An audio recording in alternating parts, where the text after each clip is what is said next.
Hello guys and welcome to recap Guru. आज हम extraction 2 का रीकैप करेंगे।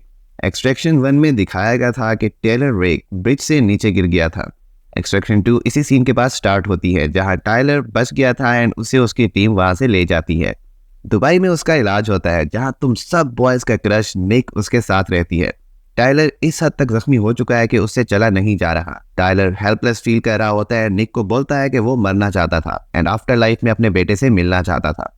निक उसे बोलती है कि वो किसी रीजन से जिंदा है एंड उसे वो रीजन फाइंड आउट करना है। जॉर्जिया में ज़ुरब को दिखाया जाता है जिसके भाई का प्रिजन सेंटेंस एक्सटेंड होकर 10 साल हो गया है। गवर्नर ज़ुरब से मिलने आता है जो उसके लिए काम कर रहा है। वो उसे बताता है कि वो उसके भाई के लिए कुछ नहीं कर सका एंड इसलिए मजबूरी में उसे प्रिजन सेंटेंस एक्सटेंड करना पड़ा। ज़ुरब गवर्नर एंड उसके गार्ड्स को मार देता है। टायलर को हॉस्पिटल से डिस्चार्ज कर दिया गया है लेकिन वो स्टिल फुली रिकवर नहीं है। निक एंड उसका भाई यैज उसे उसके न्यू होम ऑस्ट्रिया में ड्रॉप करते हैं जो उन्होंने टायलर को गिफ्ट दिया है। प्रिजन में ज़ुरब का भाई डेविड दिखाया जाता है जिसने अपने पावर्स की बेस पर अपनी फैमिली को भी साथ प्रिजन में रखा हुआ है। उसकी बीवी कैटवन बच्चों को लेकर वहां से जाना चाहती है जो डेविड अलाउ नहीं करता। टायलर वापस घर आता है एंड एक स्ट्रेंजर को वहां पाता है। स्ट्रेंजर अपना नाम नहीं बताता लेकिन उसे टायलर के बारे में सब पता है। वो टायलर को बताता है कि उसकी एक्स वाइफ मिया ने उसे हायर किया है। मिया चाहती है कि टायलर उसकी बहन कैटवन और उसके बच्चों को प्रिजन से बचाए।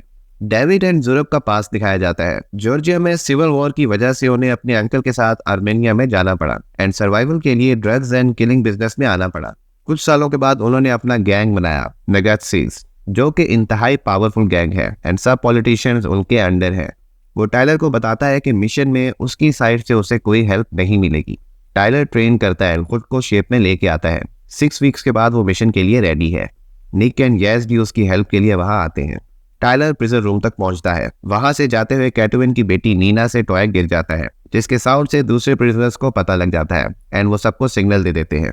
टायलर रास्ते में प्रिजनर्स से फाइट करके फैमिली को एक पॉइंट तक ले जाता है। बच्चों को प्रिजन से निकाल के निक के हवाले कर देता है। वो जैसे ही कैटवन को वहां से निकालने लगता है तो डेविड उस पर हमला कर देता है। टायलर एंड डेविड की फाइट होती है एंड टायलर डेविड को मार देता है। बाकी प्रिजनर्स उनके पीछे आते हैं एंड वो निक को बोलता है कि उसे पॉइंट चार्ली पर मिले।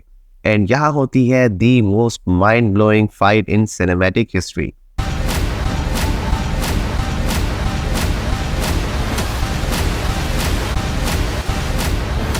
वो बाहर निकलते हैं। नगस्सीज उनका पीछा करते हैं। टायलर की कार हिट होती है एंड उन्हें पैदल वहां से भागना पड़ता है। वो कार्गो ट्रेन पर चढ़ते हैं जो उन्होंने वहां पर एस्केप के लिए पहले से अरेंज की हुई थी। नगस्सीज स्टिल उनके पीछे हैं क्योंकि नगस्सीज आपस में बहुत लॉयल हैं and as a big family है। खैर वो वहां से बचते हैं। सैंड्रो उनका साथ नहीं आना चाहता एंड अपने फादर से मिलना चाहता है। टायलर उसे बोलता है कि तुम्हारा बाप तुम्हारी माँ को मार देता अगर मैं उसे ना मारता, लेकिन Sandro is heart broken. Sandro चुपके से अपने अंकल को कॉल करता है एंड ज़ुरब उसे बोलता है कि तुम्हारी मदर तुम्हारे फादर की डेथ की जिम्मेदार है एंड सैंड्रो से लोकेशन पूछता है जो कि सैंड्रो पीस ऑफ शिट बता देता है। वो ऑस्ट्रिया में है जहां निक की टीम उनके लिए वीजा पर काम कर रही है। इसी दौरान नगासीज वहां पहुंचकर उन पर हमला कर देते हैं। वो वहां से जान बचा के जाने लगते हैं बस सैंड्रो वहां से अपने अंकल के पास भाग जाता है। बाहर नगासीज ने पोजीशन संभाली हुई है सो टीम के पास बिल्डिंग में वापस जाने के अलावा और कोई चारा नहीं। निक रूफ टॉप पर नगासीज का मुकाबला करती है एंड एक ग्लास रूफ पर गिर के बेहोश हो जाती है। नीचे टायलर नगासीज से लड़ रहा है एंड ये देखकर जल्दी निक को बचाने के लिए जाता है। ज़ुरब वहां आकर उसके हाथ पर गोली मारता है। निक जागती है एंड ज़ुरब जिस ग्लास पे खड़ा था उसे गोली मार के तोड़ देती है एंड टायलर निक को अंदर फेंकता है। Thank God she is safe. Tyler and Zurab की फाइट होती है एंड निक कैटवन को नगासीज से बचाती है। सब रूफ टॉप पर हेली पर चढ़ने वाले होते हैं कि यस को ज़ुरब गोली मार देता है। टायलर उसे हेलीकॉप्टर में लेके आता है लेकिन यस स्टिल मर जाता है। सैंड्रो को अपनी गलती का एहसास होता है। सब टायलर के घर पहुंचते हैं and Nick is heart broken. Tyler की एक्स वाइफ मिया वहां आती है एंड अपनी बहन से मिलती है। टायलर को ज़ुरब की कॉल आती है एंड वो बोलता है कि अगर वो उसके पास एयरफील्ड में आए तो वो सैंड्रो को छोड़ देगा। टायलर निक को अपने साथ नहीं आने देता। वो वहां पहुंच के ज़ुरब के बंदों को मारता है एंड तमाम जहाज तबाह कर देता है। ज़ुरब ने सैंड्रो के साथ बॉम्ब बांधा हुआ है एंड उसे बोलता है कि टायलर को मार के अपने फादर को अवेंज करे जो कि सैंड्रो नहीं करना चाहता। निक की एंट्री होती है। टायलर सैंड्रो को सिग्नल देता है एंड सैंड्रो ज़ुरब से खुद को छुड़ा लेता है जहां निक एंड ज़ुरब एक दूसरे पर फायर करते हैं। टायलर एंड ज़ुरब की लास्ट फाइट होती है एंड टायलर उसे मार देता है। टायलर निक के पास जाता है जो कि मरने वाली है एंड वहां पुलिस पहुंच जाती है। वो अब प्रिजनर्स है and Nick is alive. Thank God again. Mia Tyler से मिलने आती है एंड बोलती है कि उनके बेटे के लिए टायलर एंड टाइम तक हीरो रहा है। जो कि डीप डाउन टायलर सुनना चाहता था।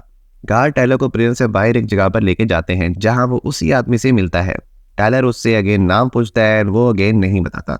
वो उससे बोलता है कि अगर निक एंड टायलर उसके लिए काम करें तो वो उन्हें प्रिजन से छुड़वा लेगा।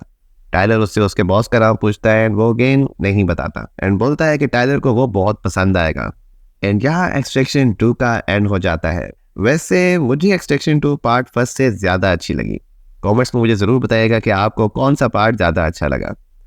सो let's meet again for upcoming Extraction 3। Till then, take care, see या।